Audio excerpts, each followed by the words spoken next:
हम सभी कभी न कभी कोई प्रण या वादा जरूर करते हैं, पर कितनी बार हम वास्तव में उसे पूरा करने की कोशिश करते हैं। चाणक्य की ये कहानी प्रण की ताकत और हमारे जिंदगी पर उसके प्रभाव को बताती है। चाणक्य के समय काल में ये नियम था कि राजाओं को उनके गुरुकुल जीवन के समय से ही गुरुओं के साथ रहकर आध्यात्म और दार्शनिक शिक्षा प्राप्त करनी होती थी, ताकि ये सुनिश्चित किया जा सके कि युवा राजकुमार राजगद्दी पाने से पहले जिंदगी के मूलभूत सिद्धांतों को समझ जाएं। इसलिए उस समय की ये रीत भी थी कि राजा और उनके मंत्री हर वर्ष विद्वानों को महत्वपूर्ण विषयों पर चर्चा करने के लिए निमंत्रित करते थे। धनानंदा नाम का एक राजा भी इस प्रकार के चर्चा आयोजित करता था, लेकिन उसका मानना था कि ये सब सिर्फ समय की बर्बादी के सिवा और कुछ नहीं। पर चूंकि ये प्रथा उसके पूर्वजों ने शुरू की थी, इसलिए उसे भी ये प्रथा जारी रखनी पड़ती थी। एक बार ऐसी ही चर्चा आयोजित की गई जिसमें विद्वानों को नए विचार रखने के लिए बुलाया गया, पर धनानंदा उस चर्चा में अनुपस्थित थे और राजा के बिना चर्चा की शुरुआत भी नहीं हो सकती थी। धनानंदा के राज्य के महामंत्री का नाम अमात्या था। वो वेदों के बहुत बड़े ज्ञानी थे और अपने ज्ञान और तजुर्बे के लिए बहुत सम्मानित भी थे। इसी कारण वो राजा के सबसे विश्वसनीय सलाहकार थे और राजपाट को एक तरह से वही संभाल रहे थे।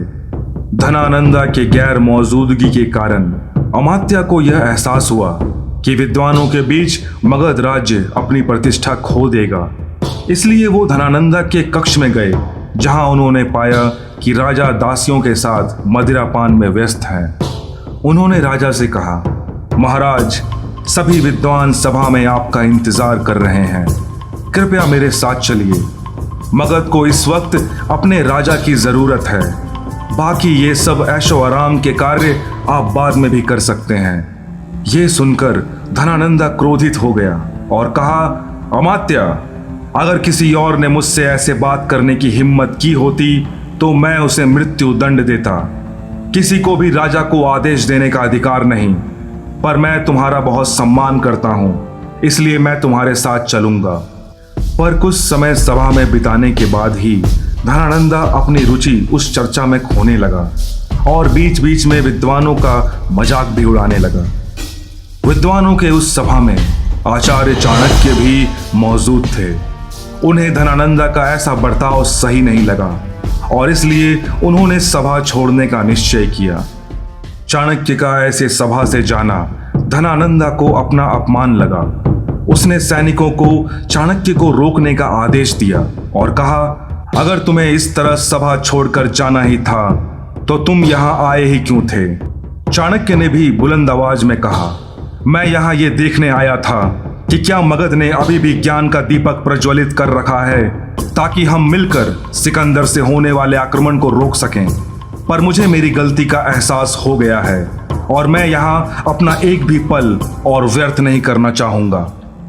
ये सुनकर धनानंदा क्रोध की आग में जल उठा और राजसभा को दहला देने वाली आवाज में कहा, इस गुस्ताख आदमी को राज्य के बाहर फेंक दिया जाए। आदेश मिलते ही सैनिकों ने चाणक्य की शिखा पकड़कर सभा से बाहर फेंक दिया। किसी विद्वान के लिए उसकी शिखा का बहुत महत्व होता है।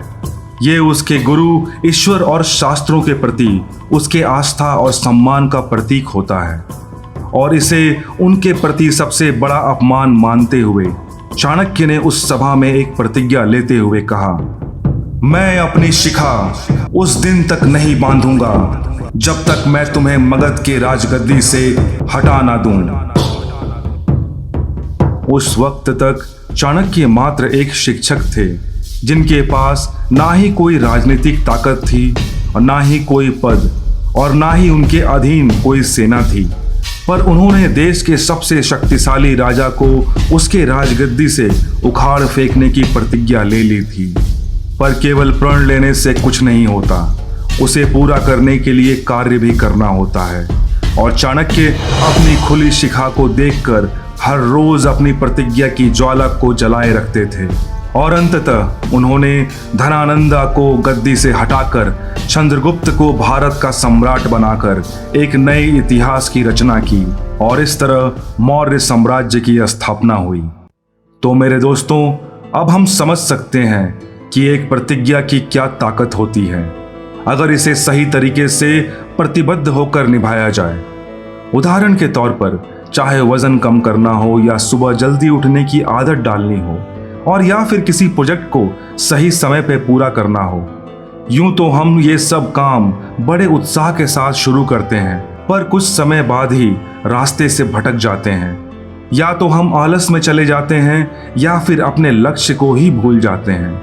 वादा करना तो बहुत आसान है, पर असल चुनौती तो उसके लिए काम करने में है, जिसमें सबसे बड़ी बाधा यह है कि हम अपने काम के लिए प्रतिबद्ध नहीं रह पाते। इसलिए अपने वचन और शब्दों को हमेशा याद रखो, चाणक्य की तरह।